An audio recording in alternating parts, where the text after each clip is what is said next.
Bismillahirrahmanirrahim. Assalamualaikum warahmatullahi wabarakatuh. Innal hamdalillah nahmaduhu wa nasta'inuhu wa nastaghfiruhu wa na'udzu billah min sururi anfusina wa min sayyiati a'malina. Man yahdihillahu fala mudhillalah wa may yudlil fala hadiyalah. Wa asyhadu an la ilaha illallah wahdahu la syarikalah. Wa asyhadu anna Muhammadan 'abduhu wa rasuluhu sallallahu alaihi wa ala alihi wa ashabihi wa man tabi'ahum bi ihsanin ila yaumiddin, amma ba'd. Kaum muslimin wal muslimat, bapak-bapak, ibu-ibu, adik-adik yang dirahmati oleh Allah Subhanahu wa ta'ala, izin memperkenalkan diri. Saya Abul Aswad, ditemani oleh 4 orang ikhwan dari Yayasan Peduli Muslim di kota Yogyakarta. Pada kesempatan hari ini bisa berkunjung di Kopi K, di tempatnya Pak Jayadi ini, jazahullahu khairan, dalam rangka untuk menjalankan misi ekspedisi kemerdekaan 2025. Kita menempuh jarak yang sangat jauh dari Jogja menuju Pasuruan selama 1 hari dengan sepeda motor. Terus kita ada pengajian di sana, ada baksos. Kemudian melanjutkan keesokan harinya ke kota Situbondo di Jawa Timur. Kemudian lanjut lagi di Banyuwangi di pesantren Sa'ad bin Abi Waqqas. Dan kegiatannya pun sama, baksos dan pengajian. Keesokan harinya kami menyeberang ke Pulau Bali, kemudian lanjut ke Lombok di Pondok Pesantren Abu Hurairah di kota Mataram. Kemudian melanjutkan perjalanan di mana tadi? Lias. Itu Lombok mana itu? Lombok Utara. Dan beberapa saat sebelum asar kita melanjutkan perjalanan ke tempat ini. Besok kita harus menyeberang ke Pulau Sumbawa.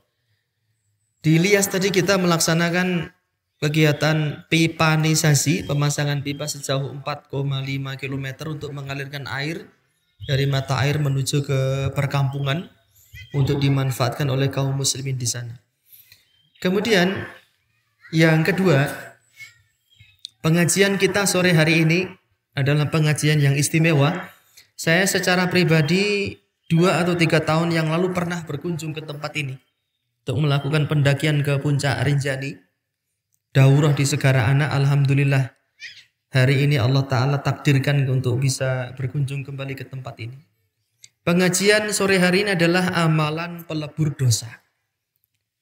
Setiap manusia itu pasti memiliki dosa. Dan dosa-dosa tersebut yang akan mengakibatkan munculnya rasa takut menghadapi kemurkaan Allah Subhanahu wa Ta'ala. Nabi Shallallahu Alaihi Wasallam mengabarkan dalam hadis yang sahih, nanti di akhirat seluruh para nabi akan ketakutan saat menghadapi kemurkaan Allah Subhanahu Wa Taala.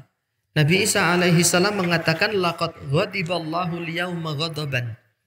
Pada hari ini Allah telah murka dengan sebuah kemurkaan lam yaghdab qablahu mithlah walan yaghdab ba'dahu mithlah. Hari ini Allah murka dengan kemurkaan yang besar, yang belum pernah terjadi sebelumnya dan tidak akan pernah terjadi setelahnya. Artinya kemurkaan Allah di hari itu mencapai puncaknya. Sehingga para nabi dan para rasul pun gemetar dan tidak mampu, tidak sanggup untuk memintakan syafaat bagi seluruh manusia yang sedang tertimpa musibah dan duka di hari itu. Dan Nabiullah Ibrahim alaihi salam, Abul Anbiya, bapaknya para nabi, juga menyatakan uzur, tidak mampu memintakan syafaat untuk umat Islam karena beliau pernah melakukan 3 kedustaan. Jadi sepanjang hidupnya, dari lahir sampai meninggal, Nabi Ibrahim hanya pernah melakukan 3 kemaksiatan, yaitu berupa kedustaan. Itu pun beliau ketakutan dan tidak mampu memintakan syafaat kepada Allah untuk para manusia. Bagaimana dengan nasib kita kelak? Para nabi yang hanya 3 kali melakukan dusta saja ketakutan. Bagaimana dengan nasib kita kelak? Berapa kemaksiatan yang kita lakukan sejak kita lahir di dunia ini? Atau berapa kali kita bermaksiat sejak matahari terbit di hari ini sampai sore hari ini? Istri bermaksiat kepada suaminya, anak durhaka kepada orang tuanya, suami berdusta kepada istrinya, sumpah palsu yang jadi pedagang di pasar sehingga syaitan itu mengibarkan panji kemenangan di pasar. Karena di pasar itu banyak orang berdusta, banyak orang menipu, banyak orang mengurangi timbangan. Maka al-kayyisu man dana nafsahu wa amila lima ba'dal maut. Seorang yang cerdas itu yang mampu mengendalikan hawa nafsunya dan senantiasa beramal untuk kepentingan setelah mati. Dia sadar, sesadar-sadarnya bahwa kehidupan di dunia ini tidak lama. Tidak lama. Nabi mengatakan a'maru ummati ma baina sittin. Usia umatku itu antara 60 tahun. Was-sab'in sampai 70 tahun. Wa aqalluhum man yajuzu dzalik. Dan sangat sedikit yang mampu melampaui usia 70 tahun. Dari 60, dari 70 itu sudah berapa yang kita lewati? Sudah berapa amal yang kita kumpulkan? Sudah berapa dosa yang kita koleksi? Dan berapa banyak dosa yang masih terus kita pertahankan sampai hari ini dan kita tidak mau meninggalkannya. Ghibah, menyebutkan aib orang lain. Ya, kemudian melihat perkara-perkara yang diharamkan oleh Allah Subhanahu wa taala, mengumbar aurat. Bukan hanya wanita. Para lelaki itu kalau menampakkan pahanya di hadapan khalayak, dia telah mengumbar auratnya.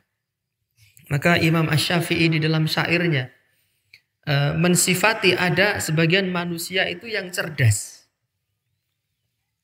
Inna lillahi ibadan futana tallaqud dunya wa khaful fitana nadharu fiha falamma alimu annaha laysat lihayyin watana ja'aluha lujjatan wattakhadhu salihal a'mali fiha sufuna. Innalillah, Allah itu memiliki hamba-hamba futona yang cerdas. Tallaqud dunya wa khaful fitana. Siapa orang yang cerdas itu? Apa orang yang bergelar doktor, profesor, kuliah di universitas yang favorit? Kata Imam Syafi'i, tallaqud dunya. Mereka tidak menjadikan dunia ini sebagai ambisinya yang paling tinggi. Apa toh yang menyibukkan pikiran kita setiap hari? Rumah yang harus direnovasi, motor butut yang harus diganti, HP yang harus menyesuaikan fitur-fitur modern, ya, sekolah favorit untuk anak-anak kita. Semuanya urusan dunia. Nah, orang yang cerdas tidak menjadikan ambisi tertingginya itu dunia. Talaqud dunya wa khaful fitana. Dia menceraikan dunia karena takut fitnah. Nadharu fiha falamma alimu. Dan dia merenungkan kehidupan dunia setelah dia mengetahui annaha laysat lihayyin watana. Dunia itu bukan tempat tinggal abadi bagi manusia, enggak. Kita yang berusia 30 tahun misalnya sudah punya rumah pribadi ya. Berapa lama rumah itu akan kita tempati? Misalnya 30 tahun baru kita bisa membeli rumah sendiri. Berapa lama rumah itu akan kita tempati? 30 tahun? Atau 10 tahun? Atau 5 tahun kemudian kita mati? Tapi ada rumah yang jauh lebih kekal, kuburan. 1000 tahun, 2000 tahun. Dan ada rumah yang di akhirat yang tidak akan ada habisnya. Orang-orang yang cerdas, mereka sadar dunia bukan tempat tinggalnya yang abadi. Ja'alu halujatan, sehingga mereka menjadikan kehidupan dunia ini seperti ombak, tsunami yang berbahaya. Wattakhadhu salihal a'mali fiha sufuna, dan menjadikan amal soleh itu sebagai perahu keselamatan. Para bapak, para ibu, ikhwani wa akhwati fillah rahimani wa rahimakumullah wa a'azakumullah. Sehingga perlu kita mengetahui amalan-amalan pelebur dosa. Supaya apa? Supaya sewaktu-waktu kita mati, habis jatah rezeki kita di dunia, dan setiap hari kita mendengar itu pengumuman kematian, tetangga, sanak, saudara, kenalan, sahabat, teman sekolah, teman mondok. Saya punya banyak teman di pesantren dari Pulau Lombok ini. Banyak sekali. Sebagiannya sudah meninggal dunia. Rumahnya di Lombok Tengah sana. Ya. Dan kelak kita akan menunggu jatah antrian kematian itu. Maka kita perlu membersihkan jiwa, pikiran dan raga kita dari kemaksiatan yang akan membebani kita di akhirat. Yang pertama adalah mentauhidkan Allah. Itu yang pertama, paling utama, paling penting. Dari sekian banyak amalan pelebur dosa, tauhidullah, mentauhidkan Allah itu yang paling penting. Karena dia merupakan intisari ajaran agama Islam. Syekh Muhammad bin Abdul Wahab mengatakan, nah kita pengajiannya di alam ini dalam rangka menjaga lingkungan, meskipun orang akan mengatakan Wahabi lingkungan. Kata Syekh Muhammad bin Abdul Wahab, wa a'zamu ma amarallahu bihi tauhid. Perintah Allah yang paling agung yang harus dilaksanakan manusia adalah tauhid. Bukan sholat, bukan zakat, bukan kerja cari duit. Tetapi perintah Allah yang paling agung, paling besar adalah mentauhidkan Allah Subhanahu wa taala. Wa a'zamu ma naha anhu syirku. Dan hal terbesar yang paling Allah larang adalah kesyirikan. Kata Allah Subhanahu wa taala di dalam kitab suci Al-Qur'an, innal ladzina qalu rabbunallahu tsumma istaqamu tatanazzalu alaihimul malaikatu alla takhafu wala tahzan wa abshiru bil jannati allati kuntum tu'adun. Innal ladzina qalu, sesungguhnya orang-orang yang mengatakan Rabbunallah, Rabbu adalah Allah Subhanahu wa taala. Apa maknanya Rabbunallah? Kita beribadah hanya kepada Allah. Minta tolong kepada Allah, minta rizki, minta kesembuhan, minta perlindungan, takut, harap, cinta, semuanya hanya kepada Allah Subhanahu wa taala. Jadi orang-orang yang pasang sesajen minta perlindungan kepada dedemit, lelembut yang menguasai gunung, lautan. Kalau di Jawa Pak Bu, ada Ratu Siluman katanya namanya Nyi Roro Kidul, penguasa pantai selatan. Menurut saya itu Nyi Roro Ngibul. Iya, bohong gitu ya. Katanya kalau kita ada di pantai selatan nggak boleh pakai baju warna hijau gading. Hijau gading itu seperti pucuk pohon, ya, hijau muda itu. Nanti kalau kita pakai itu akan membuat murka Nyi Roro Kidul, lalu kita akan dibikin celaka. Nah, saya pulang dari pengajian di Purworejo pakai baju hijau gading. Saya tunggu Nyi Roro Kidulnya kok nggak datang ya. Apa dia malu nggak punya jilbab ya ketemu Mubalek. Jadi Nyi Roro Kidul itu nggak punya jilbab, makanya dia malu kali. Dan banyak orang mengkultuskan Nyi Roro Kidul dan menyembelih kerbau, ya, kepalanya dihanyutkan di lautan. Ya, itu bukan orang yang mentauhidkan Allah. Tidak minta perlindungan, tidak minta rizki, minta kesehatan, minta keberkahan kepada Allah, tetapi kepada entitas-entitas, zat-zat selain Allah Subhanahu wa ta'ala. Itulah kesyirikan yang paling dilarang di dalam agama kita. Maka barang siapa setia kepada Allah, la ilaha illallah Muhammadun Rasulullah, dia tidak mau pakai pesugihan, dia tidak mau pasang jimat, tidak mau pasang sesajen. Ya, kul inna sholati, sesungguhnya sholatku, wa nusuki, sembelihanku, wa mahyaya, hidupku, wa mamati, matiku, lillah, hanya untuk Allah Subhanahu wa ta'ala. Yang lain minggir semua. Orang seperti ini kata Allah akan diberikan apa? Tatanazzalu alaihimul malaikah, dia akan didekati oleh malaikat rahmat. Tenang hidupnya, tentram, alla takhafu, tidak akan takut, wala tahzanu, dan tidak akan ditimpa rasa sedih. Jadi para jamaah yang mungkin hidupnya selalu ditimpa kesedihan, pasti tidak bisa tidak. Ada yang tidak beres dengan tauhid kita. Ada noda-noda kesyirikan yang hinggap di dalam kalimat syahadat kita. La ilaha illallah. Ada yang menciderai ucapan kita. Rabbunallah. Buktinya kalau kita mau pensiun kita gelisah. Oh nanti saya makan apa kalau pensiun. Berarti kamu masih menggantungkan hidupmu pada gaji. Bukan kepada Allah Subhanahu wa ta'ala. Ada enggak orang yang enggak punya gaji tapi tetap hidup terus? Ada enggak? Ada. Lansia-lansia. Bayi itu punya gaji enggak itu? Enggak punya gaji dia. Owek-owek aja kerjaannya itu. Makan tidur. Tapi dapat rezeki? Dapat rezeki. Cacing di dalam tanah enggak sekolah. Dapat rezeki.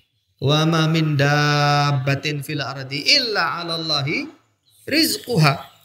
Tidak ada satu makhluk melata di muka bumi kecuali dijamin rezekinya oleh Allah. Nah, orang mentauhidkan Allah seperti ini tenang hidupnya. Ya, tenang dan tidak ditimpa rasa takut. Tapi kalau kita apa sih nama hantu di Lombok sini saya kurang tahu. Apa namanya? Selak. Selak itu apa bentuknya? Leak. Itu seperti genderuwo gitu ya. Jadi tahun 1950-an itu Bapak Ibu ada sensus hantu di Indonesia. Beneran ditanya di Lombok hantunya apa aja didata. Di Jawa itu paling banyak hantunya Pak. Ada pocongan, ada wedon, kuntilanak, sundel bolong, sundel buntet, Nyi Roro Kidul. Terus tuyul. Ya, tuyul pun ada beberapa varian tuyul itu.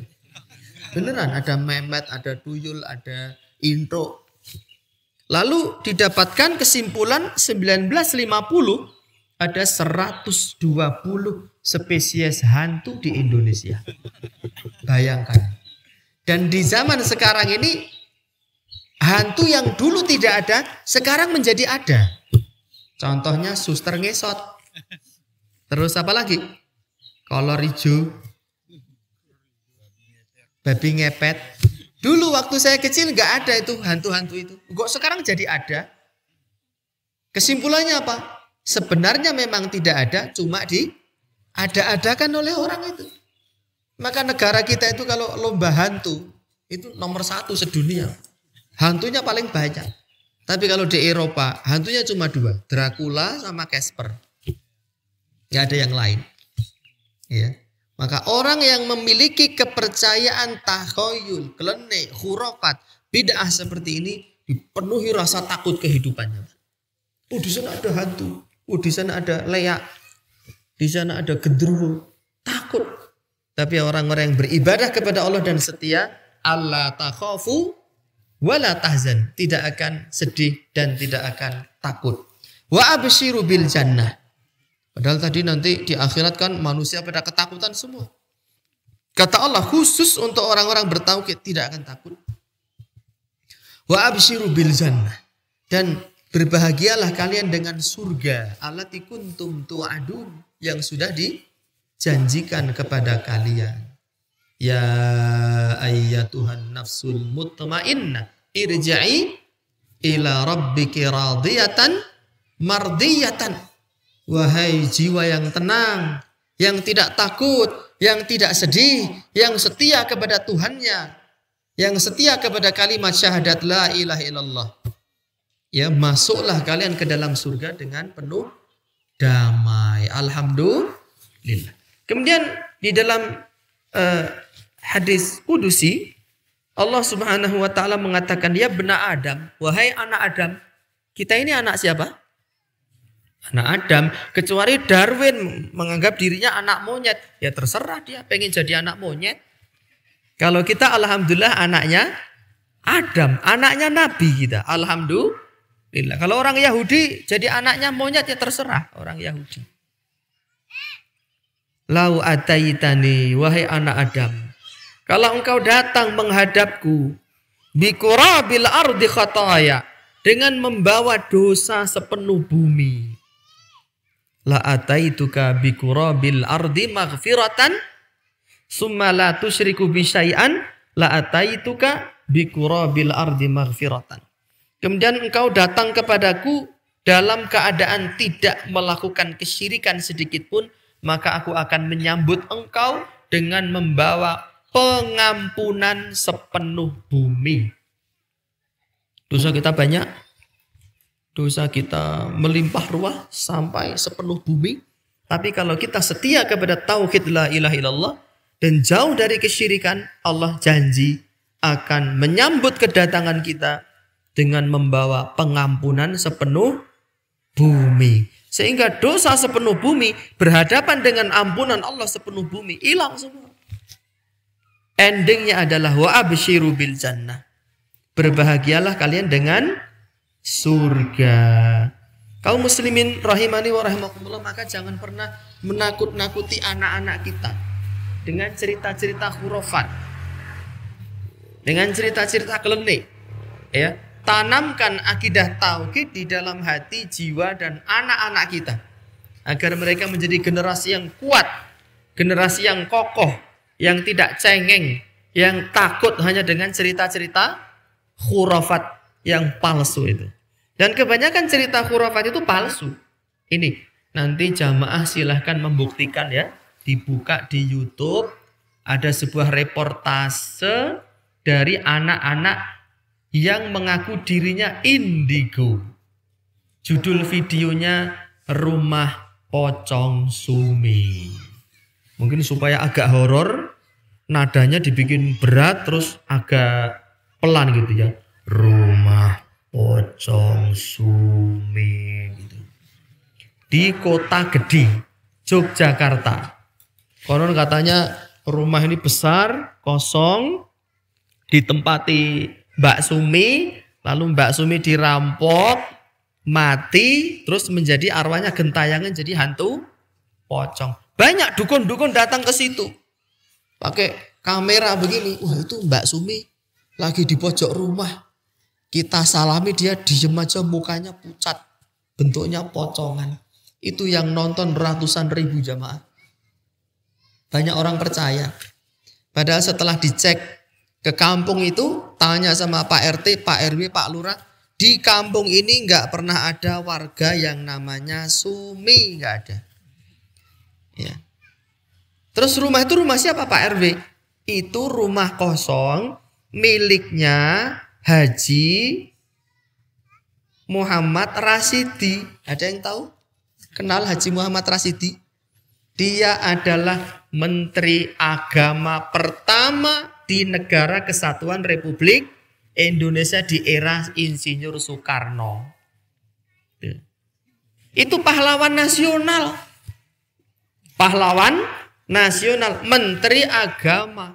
Dan beliau merupakan murid dari Syekh Ahmad As-Surkati, pendiri Al-Irsyad Al-Islamiyah, ulama besar dari Mekah yang kemudian tinggal di Jakarta, yang berdakwah, mengajarkan ajaran tauhid, menulis kitab Al-Masailus Salas yang sangat terkenal, menulis kitab Suratul Jawab.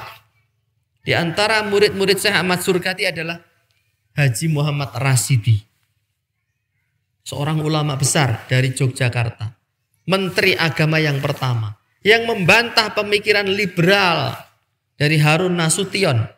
Harun Nasution yang pertama kali membawa pemikiran liberal ke Indonesia. Itu sudah dibantah oleh Haji Sulaiman Rasidi.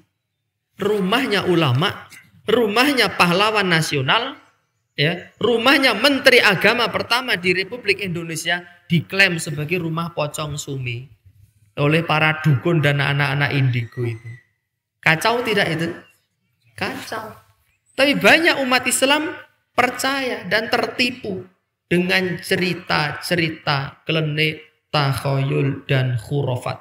Jauhkan diri kita, jauhkan anak-anak kita dari cerita-cerita seperti itu. Amalan pelebur dosa yang kedua adalah berbakti kepada kedua orang tua. Kata Allah Subhanahu wa taala, "Wa qadha rabbuka Allah ta'budu illa iyyah. Dan Rabbmu telah menetapkan, janganlah kalian beribadah kecuali hanya kepada Allah. Ini perintah apa jamaah? Perintah untuk bertauhid. Tuhanmu memerintahkan kepadamu jangan beribadah kecuali hanya kepada Allah. Ya, setan, demit, jimat, pesugihan, dukun, para tidak normal. Bukan paranormal tapi para tidak normal. Anak-anak indigo itu kalau ngomong jangan dipercaya. Mereka dukun. Ada anak indigo kecil, api, di sana ada leak. Lagi nongkrong, minum kopi di sana. Oh iya toh, di mana di situ? Jangan percaya. Omongan anak indigo, omongan dukun, ya, paranormal tidak boleh kita mempercayai. Man atakahinan, barang siapa datang kepada dukun, au arrafan atau tukang ramal. Di Lombok ada tukang ramal nggak? Pawang hujan ada nggak? Ada, saya ngelihat itu pawang hujan yang cewek itu, itu yang pakai kuningan terus deploan jamu apa bu? Numbuk jamu itu. Ya, namanya rorong. Rorong ibul apa rorong? Itu pawang hujan, bapak-bapak, ibu-ibu, percaya nggak dia bisa menahan turunnya hujan? Percaya apa enggak? Jangan percaya.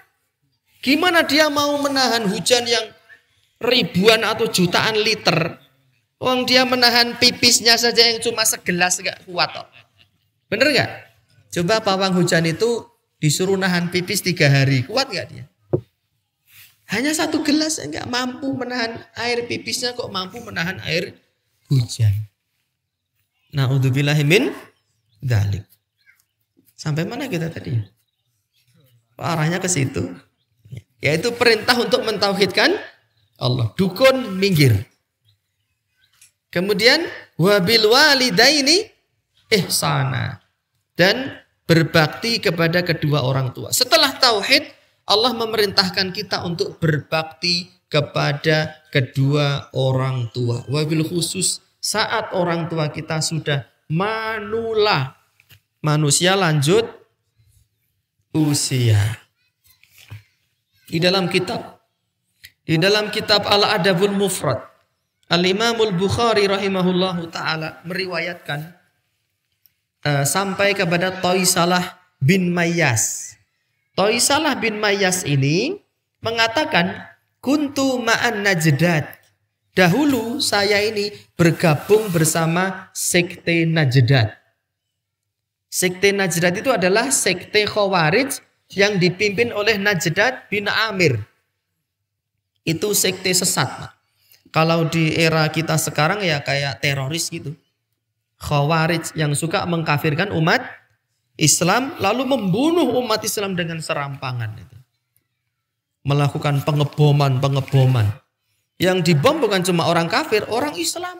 Itu dulu di Cirebon, di masjid, lagi pada Jumatan dibom sama mereka. Na'udzubillahi min dzalik. Di Bali, bom Bali itu yang mati orang kafir saja apa orang Islam ada yang mati juga? Banyak yang mati, orang Islam yang mati, Pak. Ya. Mereka dengan dalih membela umat Islam, tetapi justru melakukan tindakan kesesatan dan radikalisme. Kemudian Toisalah bin Mayyas itu tobat. Bertanya kepada sahabat Nabi Abdullah bin Umar bin Khattab. Apakah saya masih bisa bertobat, diterima tobat saya wahai Ibnu Umar? Kata Ibnu Umar, apakah engkau masih punya orang tua? Orang tuamu masih hidup? Hai Toisalah. Qala indi ummi. Saya tinggal punya ibu saja. Ummiku masih ada. Abiku sudah meninggal dunia. Qala Ibnu Umar mengatakan, fa wallahi, demi Allah, lau alantalahal kalam, kalau engkau berlemah lembut saat berbicara dengan ibumu, wa at'amtahat ta'am, dan engkau memberi makan ibumu, memberi nafkah yang layak, yang baik. Apa yang kau makan itu yang dimakan ibumu. Ya. Latadkhulannal jannata bisalam. Niscaya engkau akan masuk surga dengan penuh damai dan ketenangan. Lihat, dosa besar yang dilakukan oleh orang-orang Khawarij diarahkan oleh Ibnu Umar agar para pelaku dosa besar ini berbakti kepada kedua orang tuanya. Dengan cara apa? Lau alan talahal kalam. Saat berbicara dengan orang tua tidak boleh lebih tinggi, apalagi membentak. Allah Ta'ala mengatakan di dalam ayat lain, wala taqul lahuma uffin. Jangan kalian mengatakan uff kepada orang tua kalian. Wala tanharhuma, dan jangan membentak orang tua kalian. Wa qul lahuma qaulan karima, ucapkan perkataan-perkataan yang mulia, yang lemah, lembut, subo, sito, sopan, santun, toto, kromo. Gesturnya sopan. Apa itu raut mukanya sopan, tatapan matanya redup sopan, ucapannya juga sopan. Itu perintah Allah. Nah, di dalam tafsir Ibnu Katsir, Imam Mujahid, murid dari Ibnu Abbas, mengatakan uf. Uf itu adalah kata kasar yang tingkat kekasarannya paling sedikit. Kata kasar yang tingkat kekasarannya paling sedikit. Nggak boleh kita ucapkan kepada orang tua kita. Imam Mujahid mengatakan juga, wala taqul lahuma uf.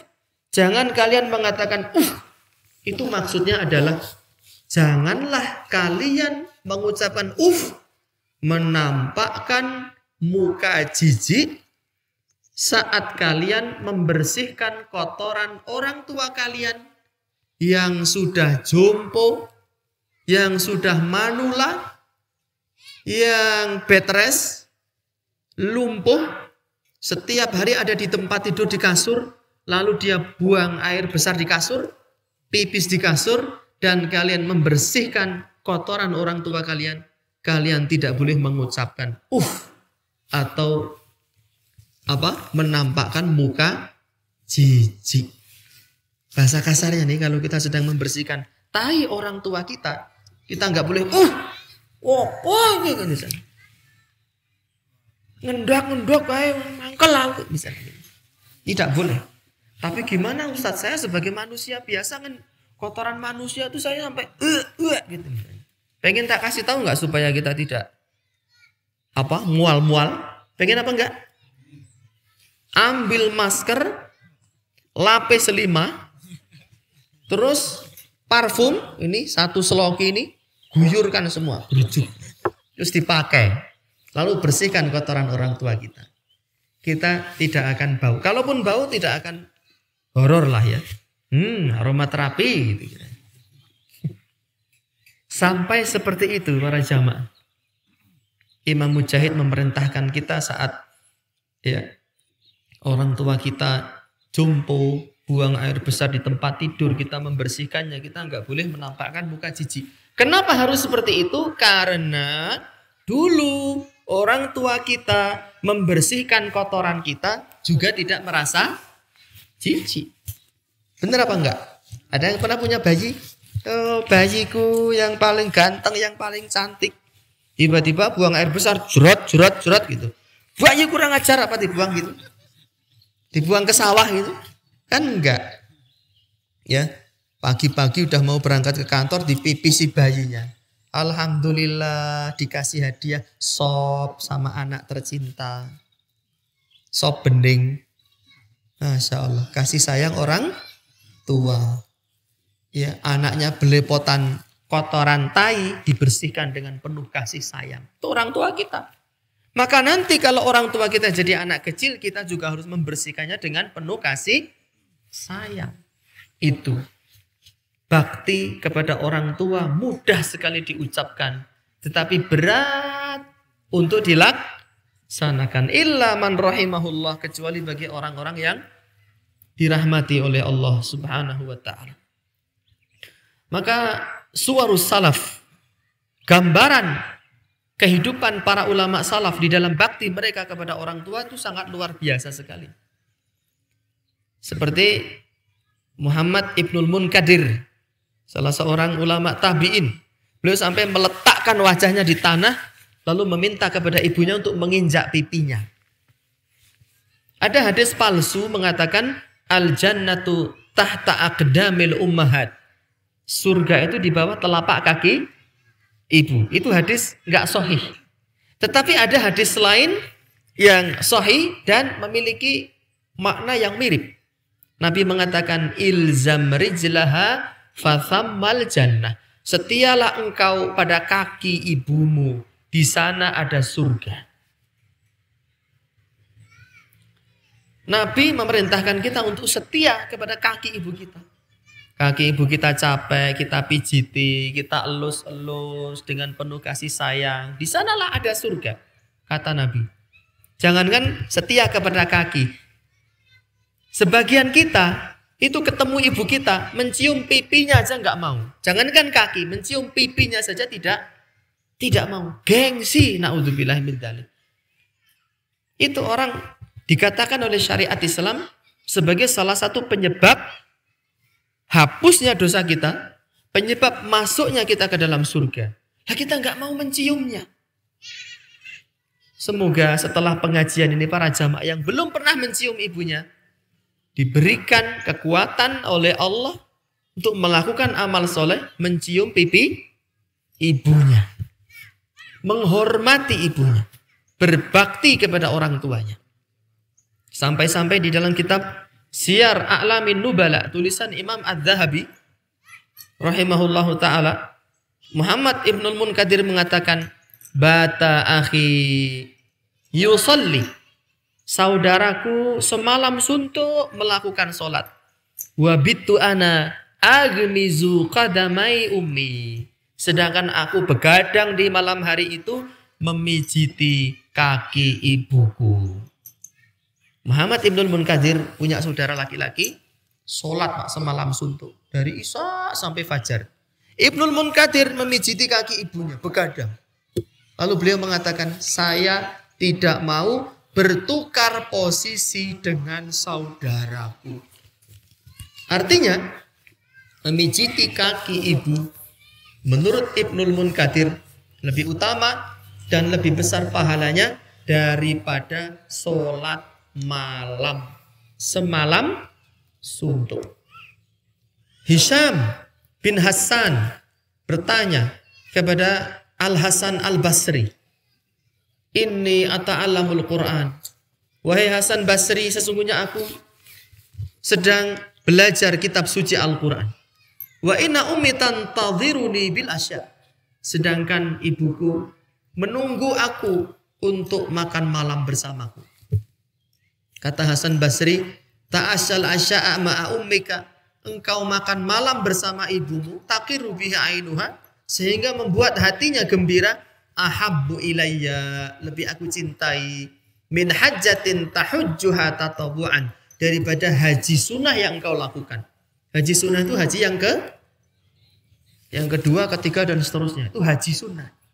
Sehingga saya ada pengajian judulnya haji gratis.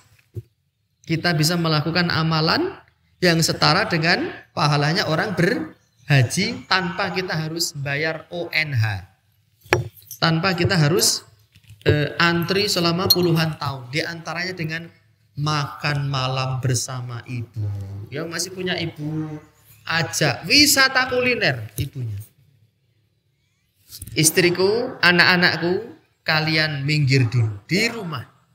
Aku pengen keluar bersama ibuku. Hanya aku dan ibuku.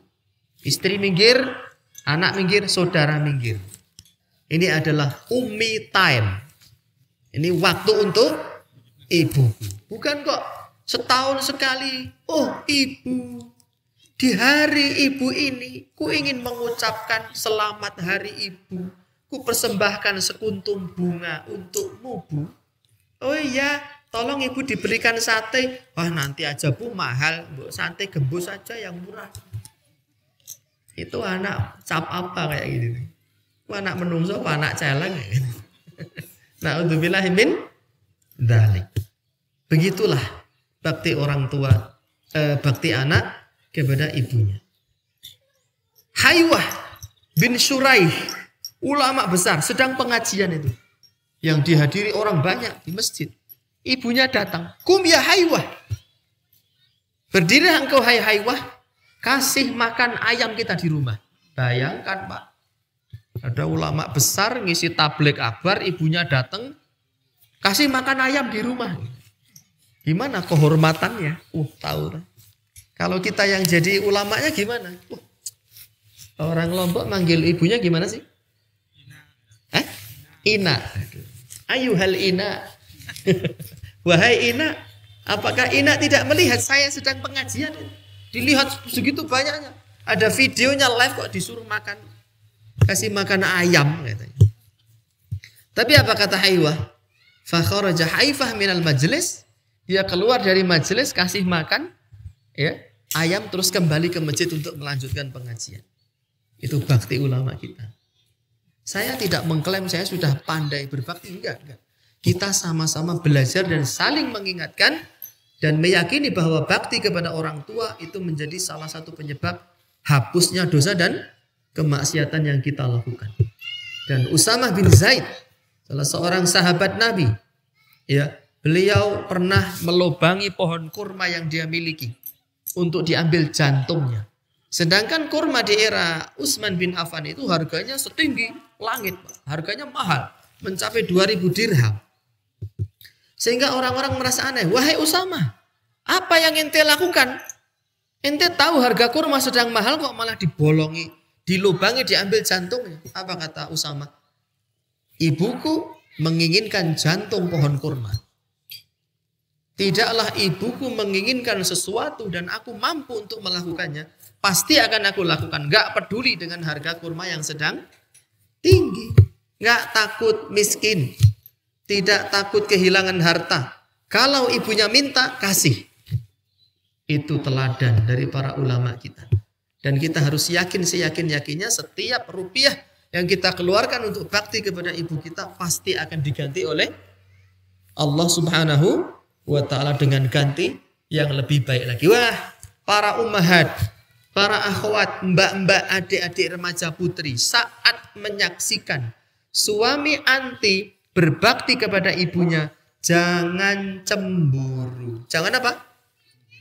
Jangan cemburu. Ibu-ibu, mbak-mbak, adik-adik remaja putri, para ummahat, para akhwat, jangan cemburu saat suami Anda berbakti kepada ibunya, ngasih hadiah banyak kepada ibunya.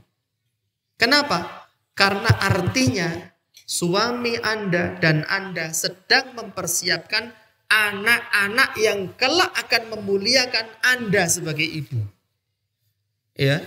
Tapi kalau sebagai istri, ya, anti cemburu kepada suami, yang dipikir ibumu terus. Kapan saya dikasih? Ibu dibelikan gelang emas 10 kilo. Misalnya, saya cincin 1 gram aja nggak dikasih, nggak perlu iri. Kenapa? Karena berarti anak-anak anti sedang merekam. Oh, begitu rupanya cara memuliakan ibu. Maka kelak anak-anak anti yang kecil-kecil ini juga akan menjadikan anti seperti ibu permaisuri. Tapi harus sabar. Tapi kalau anti marah, cemburu, jangan orang tua terus yang dipikir, maka tunggulah saatnya. Kedurhakaan hanya akan melahirkan kedurhakaan yang jauh lebih mengerikan. Saya pernah baca kitab dari seorang istri, suami istri, punya anak, dan mereka hidup satu rumah dengan bapak dari si suami yang sudah tua. Ya, tiap kali dikasih makan, kasih minum, namanya orang tua tangannya udah gemeter. Dikasih makan, piringnya jatuh pecah. Mau minum, pecah. Menantunya yang cewek, yang si istri ini cemberut. Lalu ngomong sama suaminya, Bi, ada apa Mi? Misalnya manggilnya Bi sama Mi. Atau Pah sama Mah. Pah itu papa gedang, Mah itu mamah telo ya. Bi, apa? Ini kalau bapakmu ini kalau makan mecahi piring terus lama-lama piring kita habis. Lama-lama rumah kita jadi berantakan. Nah terus gimana, namanya juga orang tua. Saya punya usul. Apa usulmu? Bikinkan gubuk aja di samping rumah bapakmu itu. Terus kasih piring dari plastik. Kasih gelas dari plastik. Jadi kalau jatuh nggak pecah. Kalau kotor ya biar dia tidur di gubuk sana. Apa kata suaminya? That's good idea. Wah itu usulan yang sangat cemerlang itu. Dan gemilang. Dibikinkan gubuk di samping rumah. Ayahnya yang manula taruh di situ. Itu masih mending gak ditaruh di panci jompo. Lalu hidup mereka tenang. Piringnya utuh, gak pecah lagi. Tidak lantai, tidak kotor. Lalu mereka punya satu anak yang masih kecil. Satu hari suami istri sedang duduk di dalam rumah. Melihat anaknya sedang bermain. Bikin rumah-rumahan. Itu ditanya, oh adik pinter bikin apa? Bikin rumah. Ini apa ini? Ini kamar tamu. Ini bagasi mobil. Lah kok ada ruang kecil di samping rumah ini apa? Ini gubuk untuk bapak ibu. Jadi si anak ini sudah sekecil itu ya. Sudah berencana untuk membuang orang tuanya di dalam gubuk. Sama seperti orang tuanya membuang kakeknya. Lalu bapaknya ini merasa kaget dan menyadari kesalahannya. Lalu dia lari keluar rumah, memeluk ayahnya yang tua tadi, meminta maaf dan menuntunnya diajak masuk ke dalam rumah. Gubuknya dirobohkan. Nanti kalau piringnya pecah gimana? Enggak apa-apa Pak. Pecahin saja semuanya. Besok saya beli lagi. Tapi buat apa piring saya utuh tapi saya menjadi anak durhaka yang kelak menjadi arang di dalam neraka jahanam. Na'udzubillahi min dzalik. Amalan pelebur dosa yang ketiga adalah sedekah, dan tidak usah saya jelaskan panjang lebar tentang keutamaan sedekah ini. Innas shadaqata tudfi'ul ghadaba. Sedekah itu bisa meredam kemurkaan Allah. Semoga bermanfaat para jamaah. Ini sudah 1 jam lebih nampaknya ya. Belum, dianggap aja sudah lah ya. Karena saya itu 3 hari loh di perjalanan ini. Iya. Kita berangkat hari apa Mas? Hari Senin. Ini sekarang hari apa? Jumat, Senin, Selasa, Rabu, Kamis, Jumat. 5 hari Pak di jalanan. Semoga yang disampaikan ini bermanfaat minimalnya untuk saya sendiri dan teman-teman saya. Dan juga para jamaah yang hadir di Kopi Kei ini maupun jamaah yang menyaksikan dari kejauhan melalui siaran internet. Mohon maaf jika ada salah kata, hal-hal yang kurang berkenan. Semoga Allah Subhanahu wa taala anugerahkan kepada kita semua istiqomah di atas tauhid dan diberikan kekuatan untuk melaksanakan amal-amal soleh yang menambah pahala kita dan meleburkan dosa serta kemaksiatan kita. Semoga Allah sembuhkan keluarga, sanak saudara, tetangga kita yang sedang sakit, dan semoga Allah anugerahkan kepada kita anak-anak yang berbakti, soleh dan solehah. Semoga Allah limpahkan rizki yang luas dan berkah kepada kita, dan Allah lunasi seluruh utang-utang kita. Amin Allahumma amin. Wallahu ta'ala alam bisawab. Wassallallahu ala nabiyyina Muhammadin wa alihi wa sahbihi wa sallam wa akhiru da'wana alhamdulillahi rabbil alamin. Biasa ada pertanyaan apa tidak? Ada? Silahkan Mbak. Kalau ada pertanyaan silahkan. Ini yang pertama Bapak dulu. Nama Pak siapa, dari mana? Khairul. Pak Khairul dari Sembalun. Khairun. Silahkan Pak.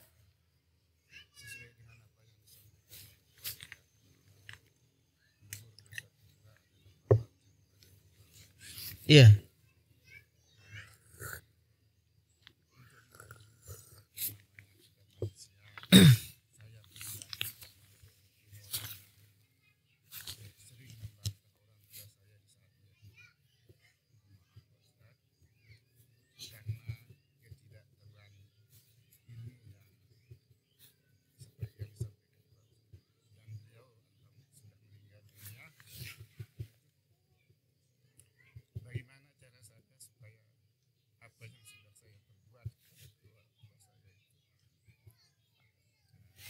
Ya.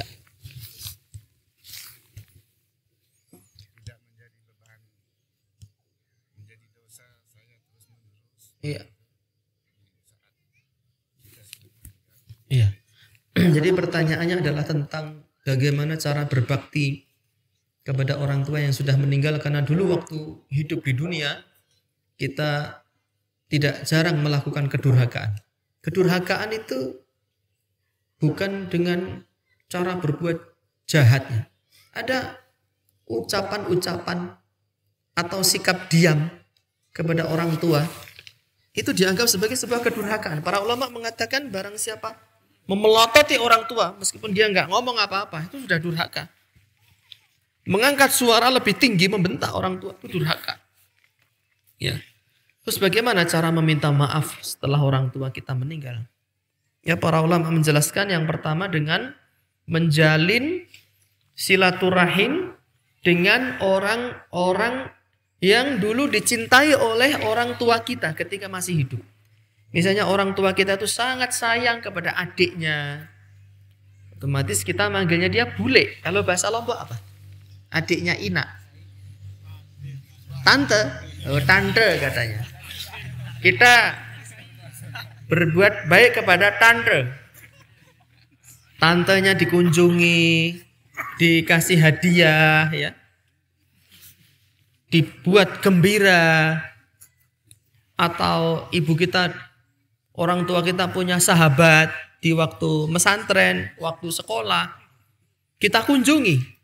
Dengan niat apa? Ingin berbakti kepada kedua orang tua kita. Kasih hadiah yang membahagiakan dia.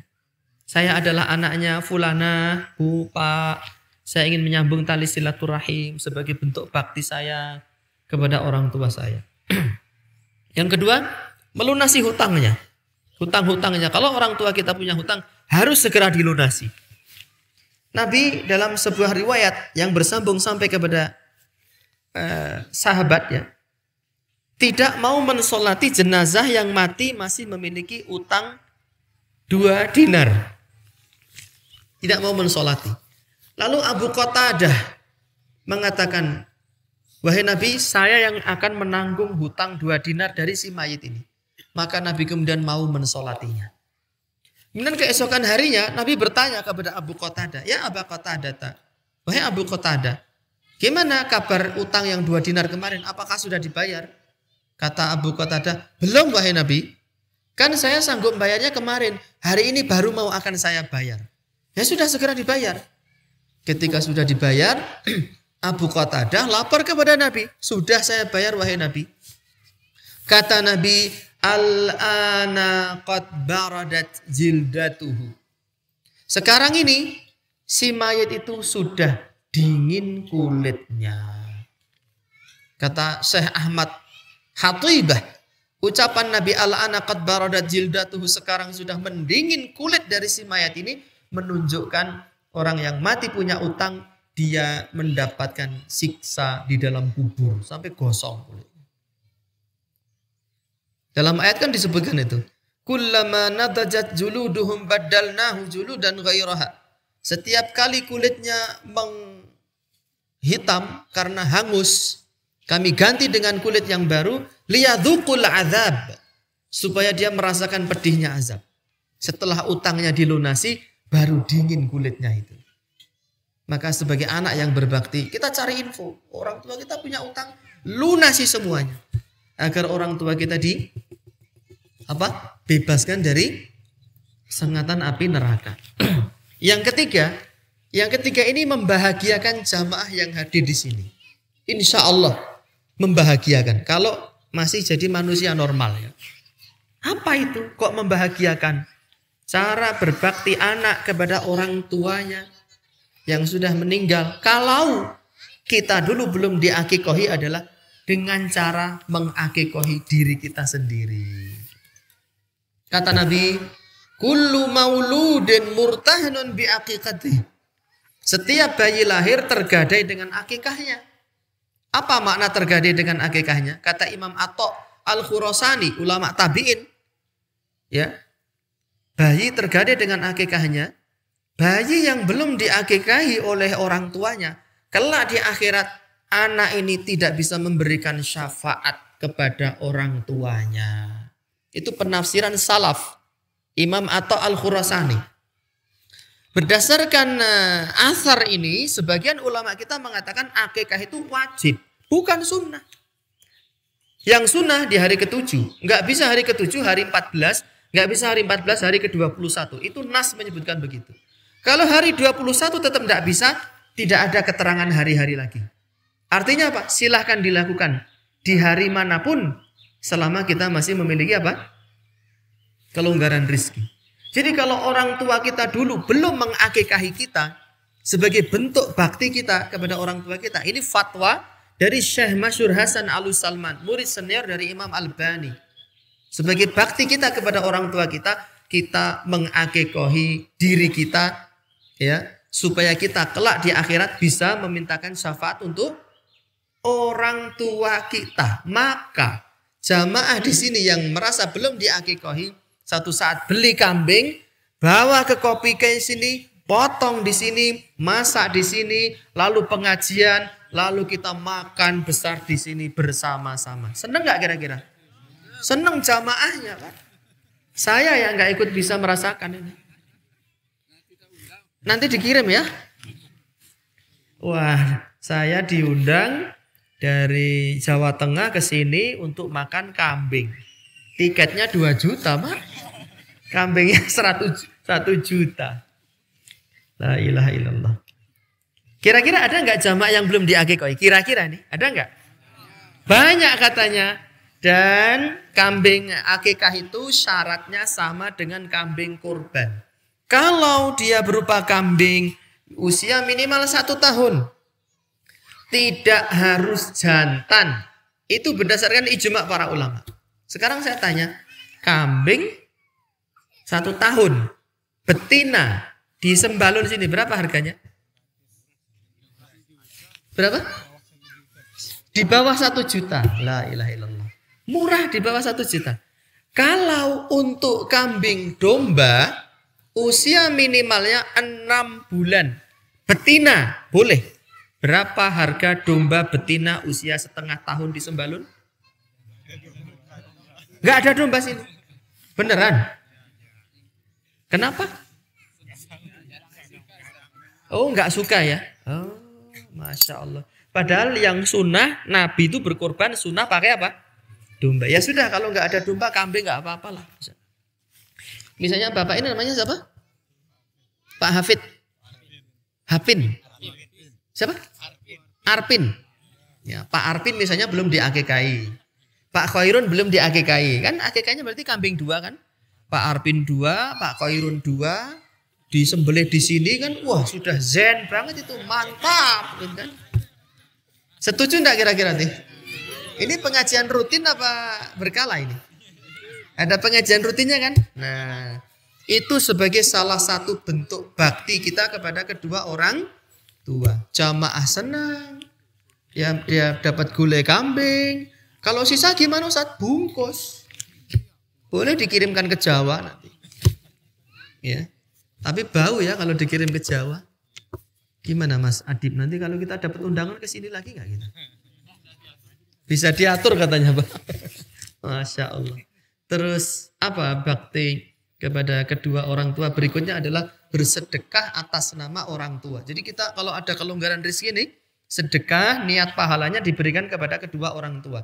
Ada hadisnya Ustaz? Ada. Di dalam kitab Al-Adabul Mufrad, tulisan Imam Al-Bukhari. Dan seseorang datang kepada Nabi, ya Rasulullah. Wahai Rasulullah, inna ummi tuwfiyat. Umiku sudah wafat. Walam tusi, dan beliau tidak berwasiat apa-apa.